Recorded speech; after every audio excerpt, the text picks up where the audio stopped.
భారత్, నేను Swathi, New York city నుంచి. తాజాగా ప్రపంచవ్యాప్తంగా నెలకొన్న విపత్కర పరిస్థితుల నేపథ్యంలో అగ్రరాజ్యానికి భారత్కు ఉన్న ఒక చిత్తమైన తేడాను నేను గమనించాను. ఇప్పుడు ఆ విషయం మీ అందరికీ చెప్పబోతున్నా. ఇండియా జనాభా 130 కోట్లు, అమెరికా జనాభా 35 కోట్లు. వైశాల్యంలో మన దేశం కంటే ఎంతో పెద్దది అమెరికా. బాగా ధనవంతులున్న దేశం. అమెరికాలో కాస్ట్ ఆఫ్ లివింగ్ కూడా చాలా ఎక్కువ. ఎంత ఎక్కువ అంటే అమెరికాలో ఓ మనిషి నెల రోజులు బతకడానికి పెట్టే ఖర్చుతో ఇండియాలో 5 ఉండే 2 కుటుంబాలు బతుకుతాయి.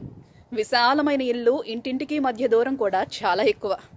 బ్రాండెడ్ బట్టలు, ఖరీదైన కారులు, ఆధునిక సాంకేతిక వ్యవసాయం, వరల్డ్ బెస్ట్ హాస్పిటల్స్, ఏ దేశానికి లేనంత రక్షణ వ్యవస్థ, ఎయిర్ అంబులెన్సులు, చీమ చిటుక్కుమంటే వాలిపోయే పోలీసులు, 16 ఏళ్లు దాటితే తల్లిదండ్రులతోనే సంబంధం లేకుండా బతికే ఫ్రీడమ్, పెళ్లికి ముందే డేటింగ్ పేరుతో చేసే సహజీవనం.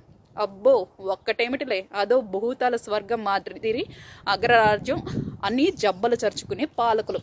మరి నేటి పరిస్థితి? 35 కోట్లున్న జనాభాని కంట్రోల్ చేయలేక రోజురోజుకి పెరుగుతున్న కరోనా కేసులు, మరణించిన వారిని పూడ్చి పెట్టడానికి శ్మశానంలో స్థలం లేక వాళ్లను పోడ్చడానికి మనుషులు దొరక్క, పెరుగుతున్న రోగులకి వైద్యం చేయడానికి బెడ్స్ సరిపోక, డాక్టర్స్కి కావాల్సిన ఎక్విప్మెంట్లు దొరక్క, శవాలను ఎక్కడ పూడ్చాలో అర్థం కాక చివరికి పబ్లిక్ పార్కుల్లో పూడ్చి పెట్టాల్సిన పరిస్థితి. మరి ఇండియా పరిస్థితి ప్రత్యేకంగా చెప్పాల్సిన పని లేదు, కానీ ఖచ్చితంగా చెప్పుకోవాల్సింది మాత్రం చాలా ఉంది. రాబోయే పరిస్థితిని ముందుగానే అంచనా వేయడం, విదేశాల నుంచి వచ్చే వాళ్లను రాకుండా ఆపేయడం, ఒకరి నుంచి ఒకరికి వ్యాపిస్తుంది కాబట్టి ఒకరి నుంచి ఇంకొకరికి కనెక్షన్ కట్ చేసేందుకు లాక్డౌన్ పెట్టడం, కాస్త కఠినంగా వ్యవహరించైనా బాధ్యత లేనోళ్లను కంట్రోల్లో పెట్టడం, వ్యాధి సోకిన వారితో పాటు కుటుంబ సభ్యులకి, చుట్టుపక్కల వాళ్ళకి పరీక్షలు చేసి అనుమానం ఉన్న ప్రతి ఒక్కరిని క్వారంటైన్లో ఉంచడం. ఇతర దేశాల వారితో పోలిస్తే 135 కోట్ల జనాభా ఉన్న ఇండియాలో ఇప్పటి వరకు మరణించిన వాళ్ళ సంఖ్య చాలా తక్కువే. అమెరికా, లండన్, ఇటలీ, స్పెయిన్ లాంటి దేశాలతో పోలిస్తే మన దేశం ఎన్నో వేల రెట్లు నయం. అందుకే ఈరోజు ప్రపంచం మొత్తం ఆశ్చర్యంగా భారత వైపే చూస్తోంది.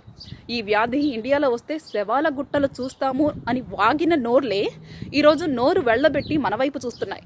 అంతేకాక ఈరోజు మన మందుల కోసం 30 దేశాలు క్యూలో వెయిట్ చేస్తున్నాయి. ఇది మనకు తెలియని మన దేశ గొప్పతనం. మేరా భారత్ మహాన్. Signing off, Swathi.